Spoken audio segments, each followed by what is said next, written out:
ဒီနေ့2026ခုနှစ်ဖေဖော်ဝါရီလ28ရက်နေ့မှာတော့ကမ္ဘာသတင်းစာမျက်နှာမှာအထိတ်အလန့်ဆုံးသတင်းတစ်ခုထွက်ပေါ်လာခဲ့ပါတယ်။အဲဒါကတော့ Israel ကာကွယ်ရေးတပ်ဖွဲ့ IDF နဲ့အမေရိကန်လေတပ်တို့ပူးပေါင်းပြီးအီရန်နိုင်ငံမြို့တော်တီဟီရန်ပါဝင်အဓိကနေရာတွေကိုကြိုတင်ကာကွယ်တဲ့တိုက်ခိုက်မှုတွေစတင်ပြုလုပ်လိုက်တာပဲဖြစ်ပါတယ်။ဒီတိုက်ခိုက်မှုဟာဒေသတွင်းစစ်ပွဲကြီးတစ်ခုစီဦးတည်သွားမလားဆိုတာကမ္ဘာလုံးကဆိုရင်တကြီးစောင့်ကြည့်နေကြပါတယ်။သတင်းရင်းမြစ်တွေရဲ့ဆိုရဒီနေ့မနက်ပိုင်းမှာ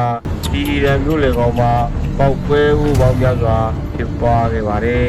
။အီရန်ရဲ့သတင်းဌာနတစ်ခုဖြစ်တဲ့ Fars News ရဲ့ဖော်ပြချက်အရဒုံးကြီးတွေဟာတက္ကသိုလ်လမ်းနဲ့ဂျိုးရာဧရိယာတွေမှာကြားရောက်ခဲ့သလိုအီရန်ရဲ့အမြင့်ဆုံးခေါင်းဆောင်အယာတိုလာခါမီနီရဲ့ရုံးဝင်းနီးမှာလည်းပောက်ကွဲမှုတွေဖြစ်ခဲ့တယ်လို့ဆိုပါတယ်။အစ္စရေးဘက်ကတော့ဒါဟာသူတို့နိုင်ငံပေါ်ကြားရောက်လာနိုင်တဲ့ချိန်ချောက်မှုတွေကိုဖယ်ရှားဖို့လှုံ့ဆော်တာလို့တရားဝင်ပြောကြားထားပါတယ်။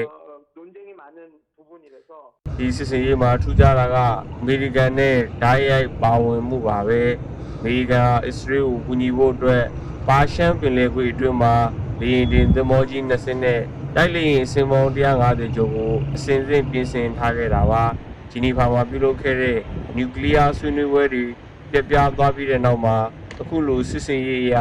အင်အားသုံးဖြည့်ရှင်းဖို့ဆုံးဖြတ်ခဲ့တာလို့ယူဆရပါတယ်။ဒါအပြင်အီရန်ရဲ့ဒုံးကျည်စကန်တွေနဲ့နျူကလ িয়ার အခြေခံအဆောက်အဦတွေကိုအဓိကပြစ်မှတ်ထားခဲ့တာဖြစ်ပါတယ်။တစ်ဖက်မှာလည်းအစ္စရေးကာကွယ်ရေးကြီးကနိုင်ငံတော်အရေးပေါ်အခြေအနေကြီးညာထားပါတယ်။ကျောင်းတွေရုံးတွေပိတ်ထားပြီးပြည်သူတွေအနေနဲ့အကာအကွယ်ပေးထားတဲ့နေရာတွေမှာနေကြဖို့ညွှန်ကြားထားပါတယ်။အီရန်ဘက်ကဒုံးကျည်တွေနဲ့ပြန်လည်တုံ့ပြန်လာနိုင်ကြီးရှိတာကြောင့်အစ္စရေးလေပိုင်နက်ကိုလည်းလုံးဝပိတ်ထားလိုက်ပါတယ်။အလားတူပဲအီရန်နိုင်ငံကလည်းသူ့ရဲ့လေပိုင်နက်ကိုဘေးကင်းလုံခြုံရေးအရာပိတ်ထားလက်ပြီးဖြစ်ပါတယ်။လက်ရှိချိန်ထိတော့အီရန်ဆိုဘက်ကတရားဝင်တုံ့ပြန်မှုမထွက်ပေါ်သေးပေမဲ့သူတို့ဘက်ကပြင်းပြင်းထန်ထန်လက်တုံ့ပြန်မယ်လို့အရင်ကတည်းက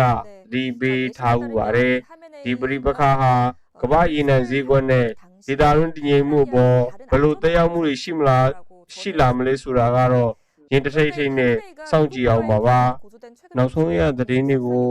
တပြေးညီတင်ဆက်ပေးမှဖြစ်လို့ကျွန်တော်ရဲ့ channel လေးကို like subscribe နဲ့ follow လေးလုပ်ခဲ့ပေးကြပါဦးခင်ဗျာ